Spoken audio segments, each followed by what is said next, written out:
Tucker Carlson's revealed that former President Barack Obama has privately raised concerns about Joe Biden's prospects of winning the next presidential election. In this report, Carlson and his guest, Dave Smith, go further into their criticism of famous Democratic officials, notably the Clintons and Obamas, for using identity politics to achieve their objectives and not wanting Joe Biden to run for office.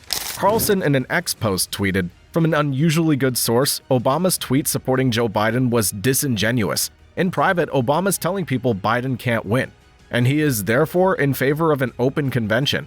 Obama will not say whom he supports, nor as of yesterday afternoon had he met personally with Biden to deliver the message. Relations between the Obamas and the Bidens have never been warm. At times, they've been hostile, but recently, they've deteriorated further, mostly due to Jill Biden. In the hours and days after the debate, she kept her husband cloistered away from anyone who might convince him to drop out. Jill Biden's the driving force behind her husband's re-election campaign, just as she was in 2020 when other members of the family, including Biden's sister Val, considered him too impaired to run. The next generation of potential Democratic candidates understands all this as an opportunity, and they're circling, particularly Gretchen Whitmer, who's promoting herself aggressively." Michelle Obama goes to Princeton for free and has been in the ruling class her whole life. And she's still lecturing you about how she's a victim of racism. Hillary Clinton, exact same thing. Goes to Wellesley, spends her entire life in the ruling class, and she's still whining about how she's discriminated against. Why are they doing that? Yeah, and did you ever see, they'll have like pictures of side by side, but it'll be like pictures of like Jimmy Carter's house and Obama's house. Exactly. And it totally represents something about the like corroding of our soul. That you're like, we would allow people who call themselves public servants, which of course is ridiculous, they're not, but still, they don't even have to pretend to keep up a facade of that. Like, you get to live in this insane like mansion off what? Because you were president and you get to cash in on that now? In a white neighborhood, you should be required to live in the hood if you're Barack Obama. Carlson and Smith contend that people like Hillary Clinton and Michelle Obama, who have had elite status and enormous advantages their whole lives, yet saw themselves as victims of systematic oppression. This story, they argue, is a purposeful ploy to gain sympathy and support while deflecting attention away from their acts and lives. They claim that this method's been used by the Democratic Party for years to control public opinion and preserve political dominance. The only reason you got elected was because of your race.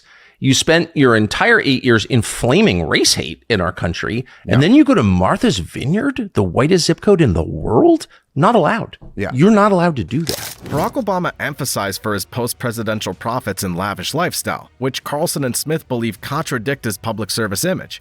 They point out that despite his talk against systemic racism and inequality, Obama lives in mostly white, wealthy areas and receives high fees for speaking engagements. This, they claim, reveals a huge gap between his public image and his private life. Carlson and Smith argue that the Democratic Party's emphasis on identity politics and victimization is a purposeful tactic to divide and divert the public. Many Democrats are expressing concerns about Joe Biden running for office again. After the recent debate between Trump and Biden, which was unlike any other seen before, the reaction among party leaders and members was notably negative. Biden appeared to confirm the unfavorable image painted by conservative media. His performances were totally surprising, causing significant worry within the Democratic Party. Look, we began this conversation before this debate. You know, one of the things was, would either candidate look like the caricature that the other campaign has been trying to paint of him? And at the end of the day, Joe Biden looks like the caricature that conservative media has been painting. And there were no clips tonight, right? This was, you saw it before your eyes. Look, I don't want to just tell you what I think here, Tom. I've been talking to a lot of leaders in the Democratic Party, electeds, coalition leaders. There's a full-on panic about this performance. Chuck Todd from NBC reported that many Democratic leaders and coalition members are in a state of panic over Biden's performance. This sentiment's not just recoverable concern, but a deeper worry that Biden might need to step aside. The debate performance failed to reassure Democrats, and there's increasing chatter about finding a new candidate. Not like, oh, this is recoverable. It is more of a, okay, he's got to step aside. There's a lot of that chatter. This is about as bad of a performance in order to that Biden could have delivered if his goal was to try to sort of calm the waters among Democrats. I mean, look, there was a poll just out earlier this week that showed, you know, a lot of Democrats, it's not just elected Democrats, rank and file Democrats, are both supportive of Biden but think he should not be seeking a second term. A recent poll showed that while many Democrats support Biden, they don't want him to seek a second term. The panic is particularly intense among elected Democrats who will share the ballot with him. They fear the negative impact his candidacy might have on their own campaigns. There's a lot of discussion among donors and major party leaders about this issue, and Biden's campaign will need to work hard to calm these concerns. I have a feeling we're going to see more polling on this, and we're going to see that number even higher. But the panic level, particularly among elected Democrats who have to share the ballot with him, there's a full-on panic tonight. Maybe they'll get calmed down in the morning, but there's going to be there's a lot of chatter among donors tonight, a lot of chatter among major elected leaders tonight. Again, if the Biden campaign needs to, they have a lot of calming calls that they're going to have to start making, or they may see this get momentum publicly, and I don't know if they can stop that. The question now is whether Biden will continue his campaign. The timing of the debate was strategic, allowing Biden the chance to step aside before the Democratic convention. If he decides not to seek the nomination, he could release his delegates, leading to an open convention where other candidates could emerge. This scenario hasn't happened since 1952, making it a significant event if it occurs. Well, look, I mean, this was always one of the interesting timing of this debate was always that, oh, this is intriguing. The Biden campaign wants a debate before you pass the last exit for gas, meaning before the Democratic convention. If Joe Biden decides he does not want to seek this nomination, he can release all his delegates.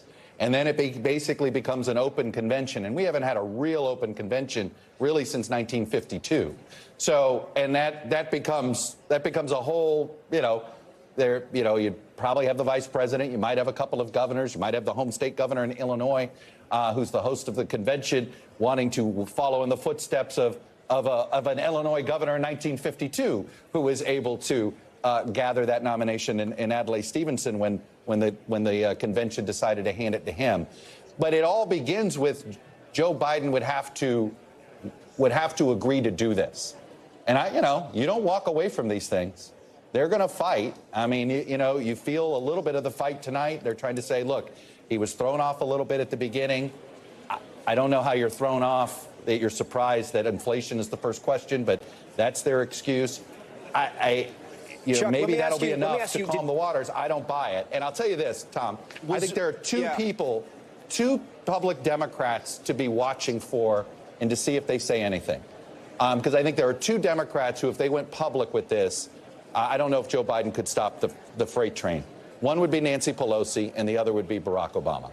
And I think those are the two most influential Democrats right now in this process, in this party, and where this could end up going. The final decision rests with Biden. Despite the poor debate performance, his campaign's trying to justify it, citing a cold as a possible reason. However, this excuse might not suffice to calm the growing unrest within the party. Influential Democrats like Nancy Pelosi and Barack Obama could play crucial roles in determining the outcome of this situation. If they publicly express doubt about Biden's candidacy, it might be enough to shift the momentum. Well, I mean, put yourself in their shoes. Do you say it in advance? He's got a cold, and then it looks like you're really trying to lower the bar, right? I don't think there's any good answer there. But look, that was, among the feedback I got from one elected official who said, that's his performance after 5 days at Camp David? That's after rest? So I do think, frankly, the campaign had to come out with some explanation because I guess the cold is what they got to hang their hat on this. The Democratic Party faces a critical moment regarding Biden's potential run for office. The negative reaction to his recent debate performance has sparked significant concern, and the coming days will be crucial in determining whether Biden will continue his campaign or step aside for another candidate. This was a game-changing debate in the sense that right now, as we speak, there is a deep, a wide, and a very aggressive panic in the Democratic Party. It started minutes into the debate, and it continues right now. It involves party strategists, it involves elected officials, it involves fundraisers. And they're having conversations about the president's performance, which they think was dismal, which they think will hurt other people down the party in the ticket, and they're having conversations about what they should do about it. Some of those conversations include, should we go to the White House and ask the president to step aside? Other of the conversations are about, should prominent Democrats go public with that call because they feel this debate was so terrible.